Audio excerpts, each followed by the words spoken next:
প্রভাপুর একটা ভিডিও আমার স্যার আমাকে শেয়ার করেছিল। অফকোর্স স্যারকে নিয়ে আমার খুব ছিল, এটা বলেছি। আমার টিকটক পছন্দ না।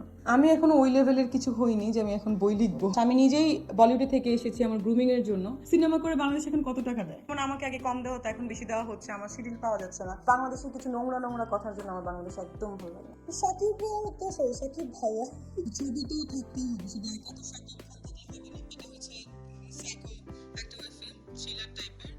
সো ফার্স্ট টাইম আমার ওই ফিল্ম করা এবং স্টোরিটা খুবই ভালো এবং ডিরেক্টর মানে উনি যে ডিরেক্টর কাজ করছেন উনি বম্বে থেকে আর কি, মুম্বাই থেকে উনি তার কোর্স করে এসেছেন ডিরেকশনের উপরে।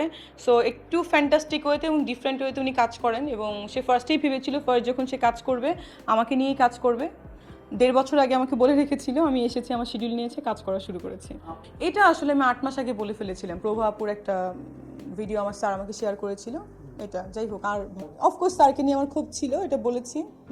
বাট স্যারের নাম আমি কখনোই বলতে চাই না। আই রেসপেক্ট মাই অল টিচারদের রেসপেক্ট করা উচিত, যে একদিনের জন্য জ্ঞান দেয় বা যে জ্ঞান না দেয়। আমার লিখিত টিচার সবাইকে রেসপেক্ট করা উচিত। আর এই জেনারেশনকে যেটা বলবো সেটা হচ্ছে যে তোমরা আর যাই করো, পড়ালেখাটা করো, you should continue your study. And second thing হচ্ছে অফকোর্স তোমার টিচারদেরকে রেসপেক্ট করবা।